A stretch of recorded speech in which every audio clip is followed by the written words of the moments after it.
You bits, you bits, you bits.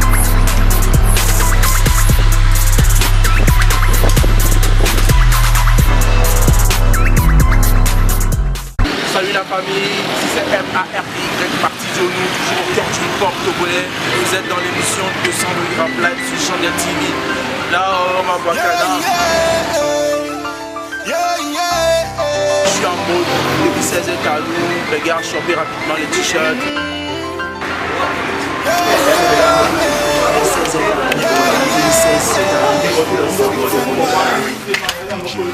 No before mouth.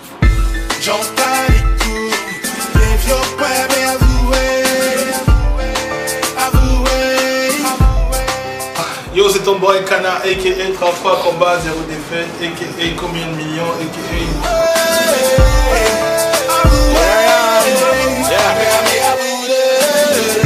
Écoute mon cœur battre dans ton casque, écoute mes larmes couler. Et là, nous sommes avec l'un des poids lourds du rap game togolais. Il n'est plus à présenter. Yo, Janta, bien quoi. Bien Marty, c'est un plaisir d'être enfin dans 228 Rap Live. Ouais. Bonsoir à tout le monde, bonsoir à tous les Janta qui nous écoutent partout dans le monde. Enfin me voilà. Alors Cana, dis, Oui. pourquoi le buzz Janta? Pour le buzz Janta. Bon, pourquoi le buzz Janta? Pourquoi est-ce que pour sortir de Janta? Pourquoi il y avait tout ce tapage autour de Janta? Simplement parce que d'abord, j'étais membre d'un groupe, tu vois. Et là, j'abordais une carrière solo, il fallait frapper fort. Secondo, c'est que j'avais pas de structure autour de moi, j'étais seul. Et c'est vrai que je ne manque pas foncièrement de mon pain quotidien, mais la musique ça demande beaucoup de moyens. À l'époque, je n'avais pas ces moyens-là. Donc pour impacter sur les gens, il me fallait trouver une stratégie qui ne demanderait pas beaucoup de sous, mais qui pourrait réellement avoir un impact sur les gens. Donc je me suis rappelé un peu de tout ce qu'on a appris à l'école en termes de marketing culturel. Shout out to M. Malkaeva, mon prof de marketing culturel. Et donc j'ai décidé de l'appliquer. Donc j'ai fait un concept viral où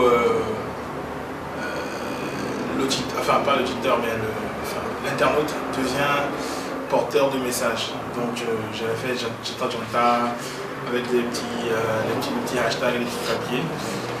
Il faut avouer que j'ai été moi-même surpris par le succès, tu vois, parce que j'ai été dépassé, carrément même avalé par le succès. Parce que tu as été soutenu par la diaspora.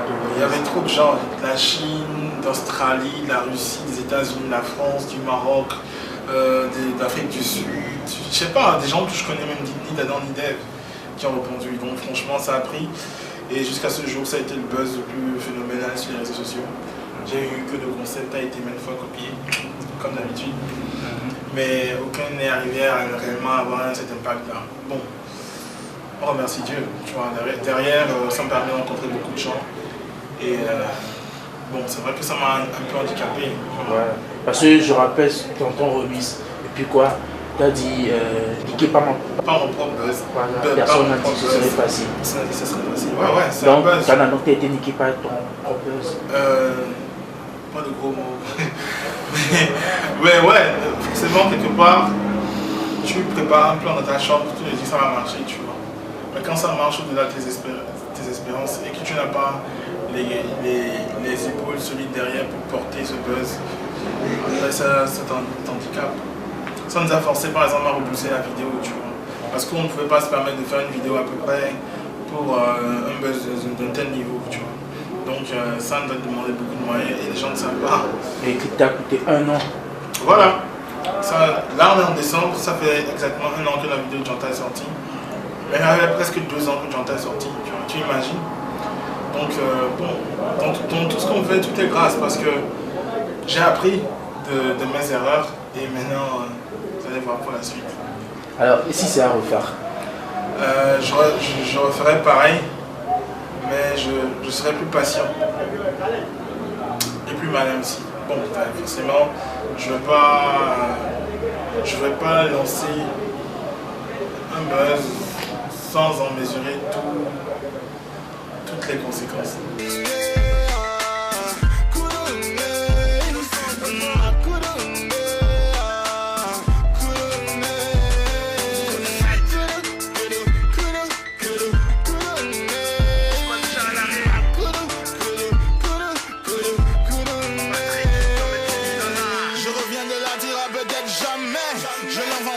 comment trouver le sommeil.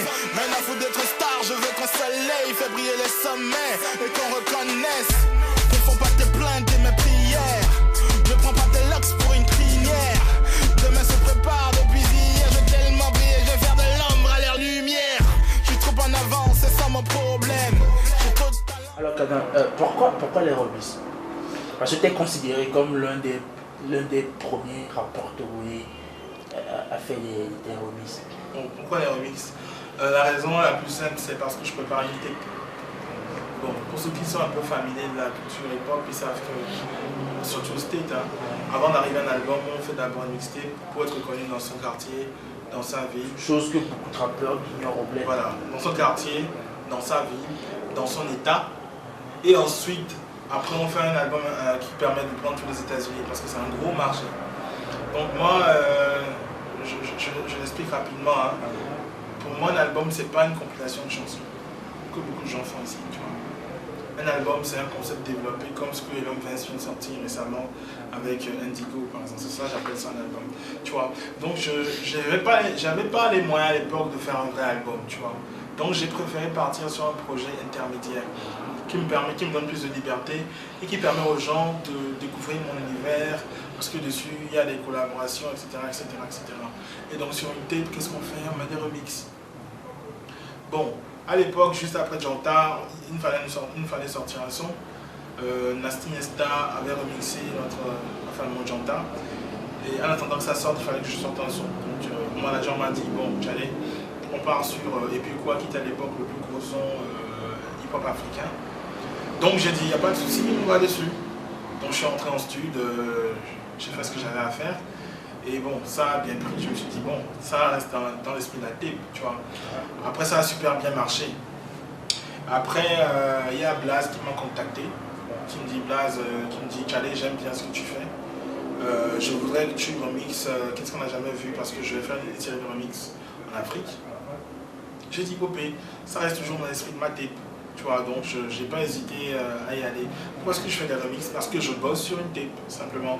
Et la tape, elle est prête. Je viens de sortir l'extrait qui va annoncer la tape Tu n'es pas Dieu. Donc je pense que la vidéo arrive et quand la vidéo sort, quelques semaines après, on le met sur internet, tu vois. Et à chaque fois, je traîne avec mes stars et je reprends les sorts de blagues.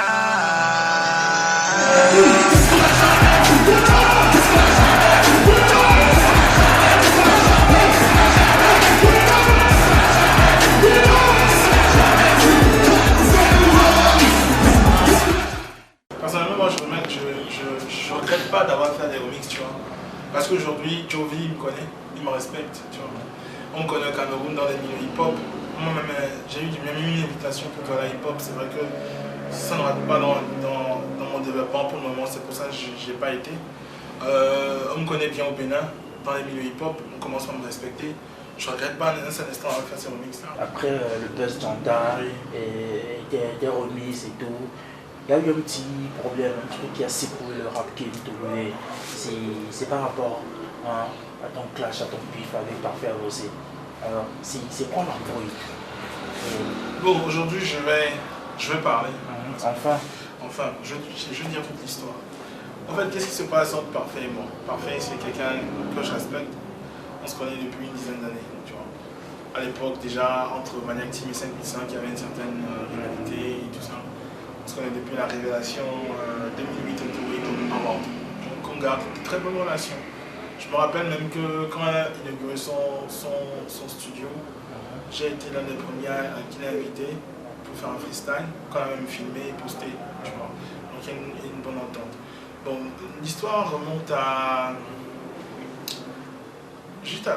quelques mois après j'ai sorti Janta, il y a un ami commun à nous, Aaron Nounou, qui a créé 585, qui est en France, et qui m'a invité à remixer Meilleur rappeur en vie, qui est un projet de Black Boss. Donc je remixe le projet. Mon gars écoute, Parfait aussi, il écoute le projet, il kiffe, tu vois. Il me dit, Charlie, ce que tu as fait là, c'est dope.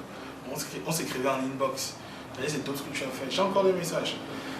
Charlie, j'ai trop kiffé, tu vois. Et bon, après, je dis merci frère, c'est super et tout. Après, Il écrit à Aaron, il dit lui aussi il va remixer meilleur rappeur en vie. Donc moi j'étais haut, j'ai dit il y a un poteau qui remixe encore comme nous, ça va faire effet boule de neige et tout. Ça va être super. Qu'est-ce que je vois? Quelques jours après, on sort la chanson, il me lance une pipe dedans. Il dit j'attends le jantar violet. Quand je sors mes pieds violets. Ouais, machin truc. Non, j'ai écouté la chanson, faut pas faire genre. On dit la vérité. Au départ, ça m'a paru bizarre, tu vois. 2 jours, tu parles avec quelqu'un, tu vois, il te dit qu'il kiffe bien ce que tu fais. Et 2 jours après, il te clash, tu vois. Sans rien dire. Genre, il m'a pas dit qu'allez, je vais te faire une petite pique, on va s'amuser un peu, tu vois. C'est genre limite, pour moi, c'est genre limite hypocrisie, tu vois. Donc, bon, après, j'ai essayé de relativiser. Et j'ai compris.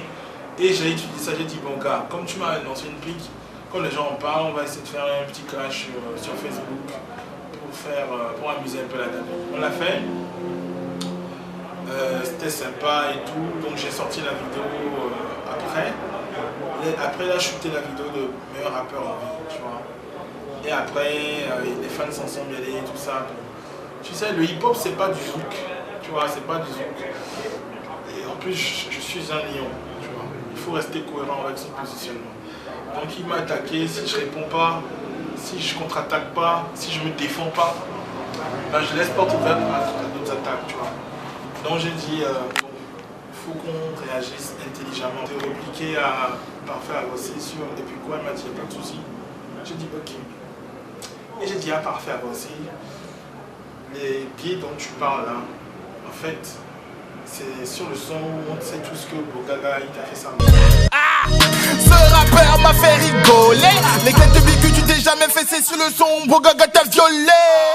Dis-moi comment tu te vends, je te dirai combien tu vaux. Rebelle depuis la maternelle, bébé, gala. Alors, quand tu as lancé un projet, c'est le Cypher, écoute le rap africain. Mais le Cypher, ça sort toujours pas, pourquoi? C'est pour ça que j'ai dit dans le pourquoi. 8 mois après le shooting, le Cypher. Bon, tu remarques justement qu'on est chez mon top big puissant dans l'imagination, qui a initié le Cypher. Ça, c'est son show.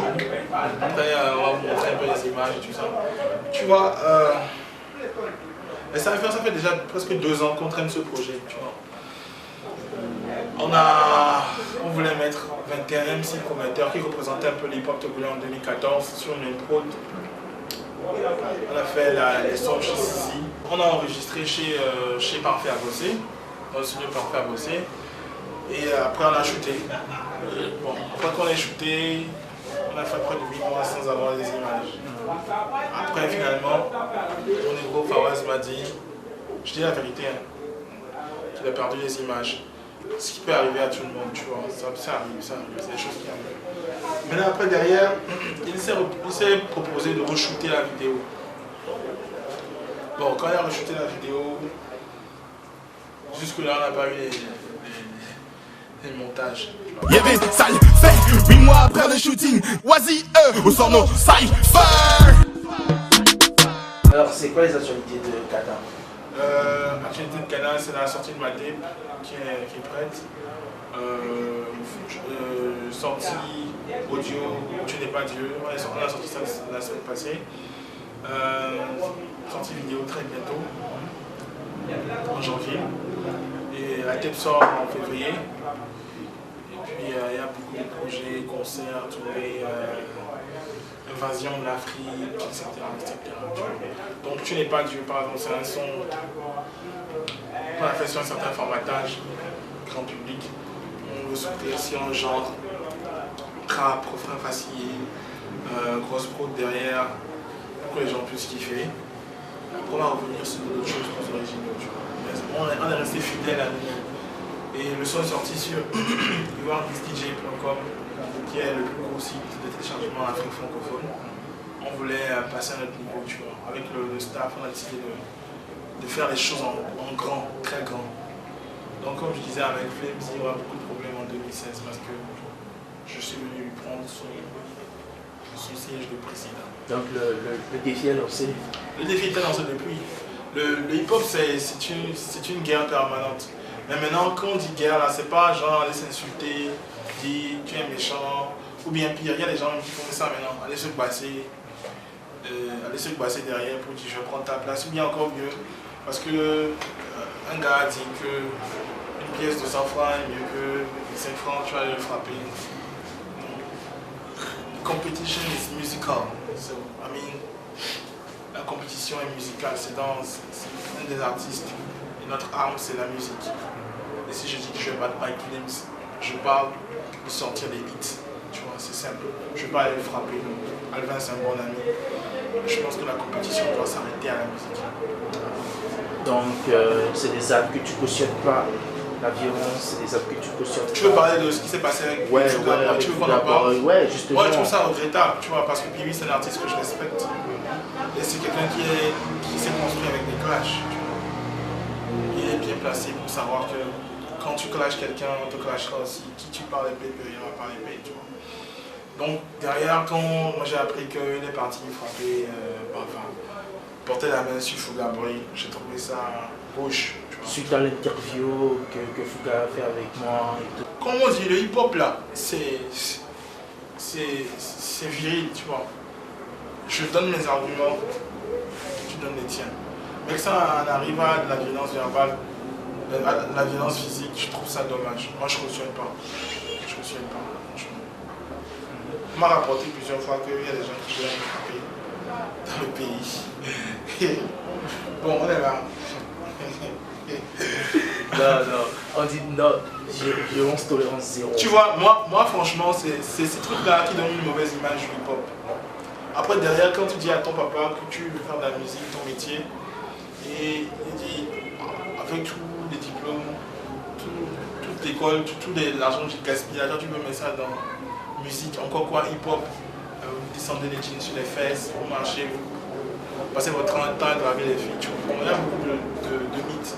Donc il faut que les choses changent, il faut que notre mentalité change. Les jeunes qui nous suivent actuellement, qui font du hip-hop, on ne dit pas d'aller dire dans le son X, beat, chat, tout ça. C'est pas ça du hip-hop.